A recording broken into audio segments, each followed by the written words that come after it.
calma, não vou mostrar tudo, porque ninguém aguenta mais ouvir esse homem falando. Que lá nesse país, sabe, que nós do Brasil queremos entrar na ONU. A ONU é só. Cara, o cara não fala nada com nada. Quando é que a questão é séria e não dá para ele usar a persona folclórica dele, mas o cara não tem conteúdo, não consegue se expressar, então ele só usa generalidades, bobagens, obviedades, tipo quando fala da guerra, nós somos contra a guerra, as pessoas não podem fazer guerra, porque morrem as pessoas. É uma coisa assim, desse país. Aqui nessa questão é sobre agricultura, sobre o agro. A comunidade europeia que não quer que se faça acordo com o Mercosul.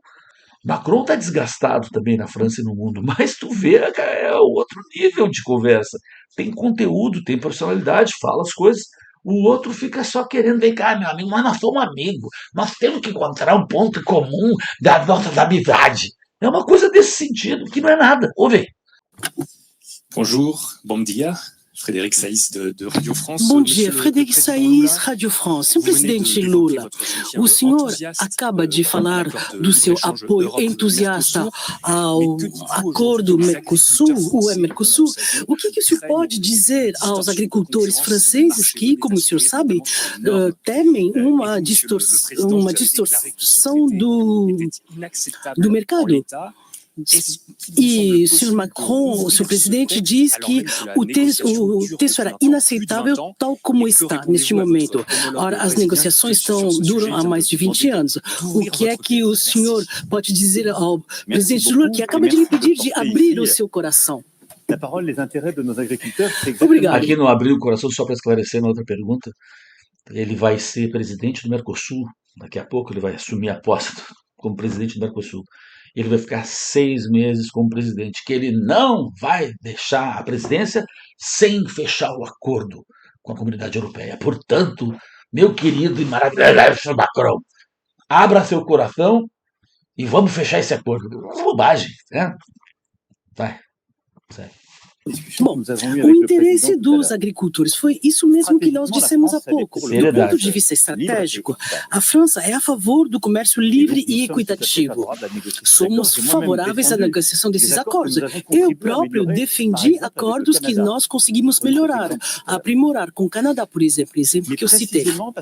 Mas, justamente, por serem acordos que permitem baixar as tarifas, eles o fazem de maneira justa. Agora, este acordo nesse momento estratégico, é bom para muitos setores, mas comporta um risco para os agricultores europeus. Por quê?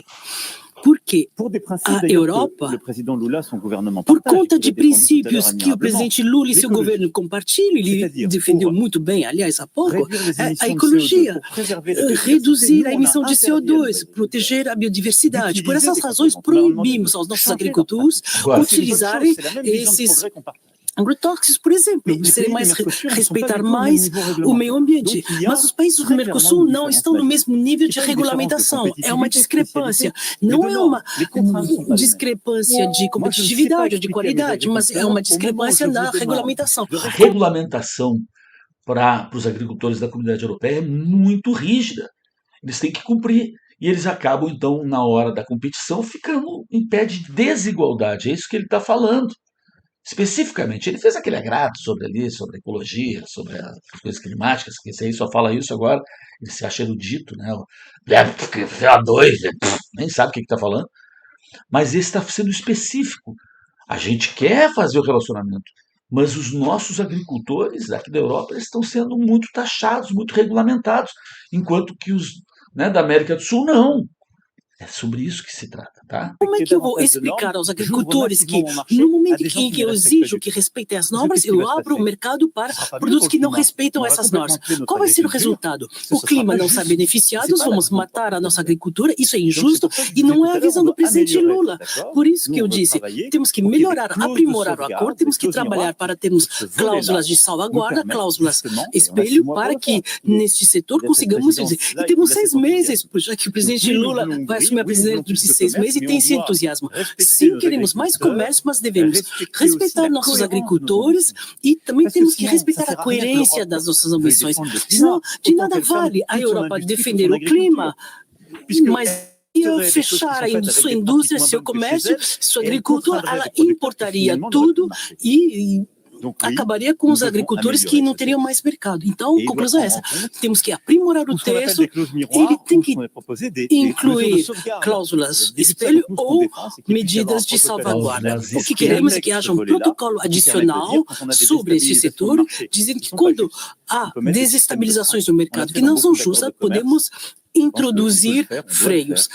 Isso foi feito em outras ocasiões, podemos fazer isso novamente. Isso não tem nada a ver com a defesa estratégica do comércio. Olha lá, risadinha. Eu acho que não está difícil fazer o acordo. Primeiro porque eu acho que tem uma grande qualidade de boas condições para a gente fazer esse acordo. Mas é importante lembrar que, embora o Brasil esteja se transformando num país produtor de vinho, a gente está trabalhando, facilitando a exportação de vinho francês para o Brasil. Embora o Brasil seja um país produtor de queijo e de laticínios, eu até apresentei o Macron com uma caixa dos melhores queijos brasileiros. Bobagem, ele não me deu resposta se gostou ou não. Bobagem. Mas a gente não quer competir contra os franceses nisso, a gente vai continuar importando queijo francês. Embora o Brasil esteja em alguns estados produzindo boa champanhe, a gente ainda não quer proibir a champanhe francesa. Ainda não quer. Bom, isso é uma demonstração de boa vontade. A segunda coisa que o companheiro Macron pode dizer para os agricultores franceses: pode ter no mundo alguém preocupado com o meio ambiente igual o meu governo, mas não tem ninguém melhor. Pode ter no mundo alguém que tem uma ministra que apanha todo dia da imprensa por tentar cuidar do nosso país e cuidar do clima, mas não tem melhor do que a nossa ministra Marina. E é importante que os agricultores franceses saibam que possivelmente a nossa agricultura seja complementar. O que os agricultores franceses têm a ver com a Marina? O que não pode, querido companheiro Macron, possivelmente possam se complementar. O que eles têm a ver com a Marina, os agricultores franceses? Ela pode ser complementar, ele não diz nada, não disse nada com nada até agora sobre a pergunta, nada. Um bloqueio, sabe? Vamos colocar eles para conversar com os nossos agricultores. Não disse nada. Vamos colocar nossas cooperativas para discutir com as cooperativas francesas. Vamos trazer no mesa de negociação. Eu tenho certeza que não terá dúvida. E eu queria pedir ao Macron certeza que não terá dúvida. E eu queria pedir ao Macron uma coisa muito séria: não permita que nenhum país europeu coloque dúvida sobre a defesa que o Brasil faz para diminuir o desmatamento no Brasil. O que isso tem a ver com a pergunta? Vou pedir para o Macron uma coisa muito séria, para ele não permitir. Isso? É que ele está dando volta. Ele está girando, ele não sabe o que responder, ele está fazendo volta. Está fazendo volta para ver se vem alguma coisa que ele possa dizer. Até o momento ele não respondeu nada. Sempre diz isso, vamos botar ele para conversar. Que beleza, isso é legal. Mas todo mundo sabe isso. É exatamente isso, tu está aí para conversar. Não tem nada de conteúdo. É incrível isso. Vocês conhecem o território brasileiro, sabe que a gente tem 5 biomas muito importantes e que nós tratamos esses biomas como se estivesse tratando a nossa própria cama. Queremos eles como se estivesse tratando a nossa própria cama. Queremos eles bem cuidados, bem preservados. Agora, é um território de 8,5 milhões de quilômetros quadrados. Não é possível. Não é um território fácil de congelar. De quê? Sabe, não é quilômetro quadrado. Não é um território fácil de congelar. De congelar? Sabe, não é quadrado. Não é um território fácil de congelar. Sabe, não é... O meu país tinha sido quase destruído. Só para você ter ideia, quando eu voltei 15 anos depois para a presidência, o IBAMA, que é o Instituto Brasileiro que preserva, que cuida da preservação ambiental, o Instituto Brasileiro do Meio Ambiente, e tinha 700 funcionários a menos do que tinha em 2000. Ele decorou esse número, ele fala isso em todo mundo. O que interessa na França ele falar o número de funcionários do IBAMA? Porque ele não tem a resposta para a questão, ele não sabe, ele não é inteirado. Ele não é inteirado. Ele está só indo a festa, a viagens, a eventos todo dia. Ele não sabe nada, ele decora algumas coisas. O que isso tem a ver, rapaz? Olha. 2010. Ou seja, 15 anos depois, a gente tinha 700 funcionários a menos. Nós tivemos que reestruturar para a gente poder cuidar disso. E a minha ministra Thalícia, ela tem bem magrinha, dá uma olhada para a Marina, de trabalhar. Chamou o ET, está falando agora da magreza da Marina. Pro Macron sobre uma pergunta séria. Olha lá, ela está magra de tanto trabalhar. Mas que isso, cara? Ela para a gente poder cuidar disso.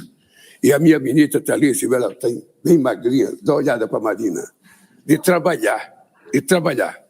Ela saiu do Acre, sabe, na Amazônia, para ver se ficava mais robusta lá em Brasília, mas dão tanto trabalho para ela que ela não consegue encontrar. O quê? Então, isso é de trabalhar, mas dão tanto trabalho para ela que ela não consegue encontrar. Então, isso é de trabalhar, isso é de viajar, isso é de defender, isso é de tentar cuidar de um país que foi descuidado durante muito tempo.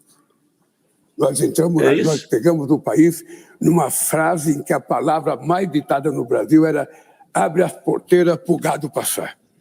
E nós queremos que o pessoal seja... O Brasil é o maior produtor de gado do mundo. Que é isso? O Brasil é o segundo produtor de frango, de suíno, de milho, de soja, de cana-de-açúcar, o primeiro de etanol, o primeiro de suco laranja. O Brasil é tudo isso. Mas todo mundo sabe que isso é... Trancou. Deus sabe. No mercado americano e no mercado outros, a gente tem que ter responsabilidade. Uma coisa é produzir internamente, outra coisa é produzir para fora. Ele não está, e mesmo internamente, eu duvido que haja produzir para fora. Ele está enrolando a língua. Uma coisa é produzir internamente, outra coisa é produzir para fora. E mesmo internamente, eu duvido que haja vigília mais, sabe, importante do que a nossa na questão sanitária. Eu estou vindo aqui na França também para receber o atestado de que o Brasil é um país livre de febre aftosa sem vacina. Eu não estou falando de um país pequeno, estou falando de um país que tem mais de 250 milhões de cabeças de gado. Só pode, eu acho. Só para você ter ideia, no estado do Mato Grosso, nós temos 3 milhões de habitantes e 33 milhões de cabeças de gado. E nós sabemos que se o Brasil quer exportar, tem que cuidar. Porque ninguém quer comprar nada de má qualidade. E hoje nós temos a verdade que alguns países compram carne brasileira para exportar para outros países. E nós queremos fazer um acordo, porque são 22 trilhões de dólares que estarão no bolso da negociação e 700 milhões de habitantes. Não é pouca coisa esse acordo. E é uma resposta. 700 milhões de habitantes? Do que ele está falando? 700 milhões de habitantes? O que é isso? O que é 700 milhões de habitantes? O Brasil? 213, 200... O que é 700 milhões de habitantes? Eu não entendi o que é isso. Parei. 700 milhões de habitantes, dólares que estarão no bolso da negociação e 700 milhões de habitantes. Não é pouca coisa esse acordo. E é uma resposta àqueles que não querem mais o multilateralismo. É uma resposta. Não, tá no... Nós não queremos voltar ao protecionismo.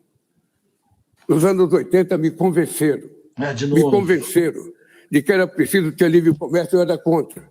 De que era preciso a globalização, eu era contra. Aí depois que o Brasil entra, agora os que propuseram não querem mais. Bidenizou. Porque nós ficamos competitivos, porque nós temos condições de competir, isso não vale. Então o que nós queremos é firmar um acordo com a União Europeia. E vou repetir aqui ao meu querido companheiro Macron. Em novembro... Epa! Trancou, não fui eu aqui. Trancou ali. O que houve? Eu acho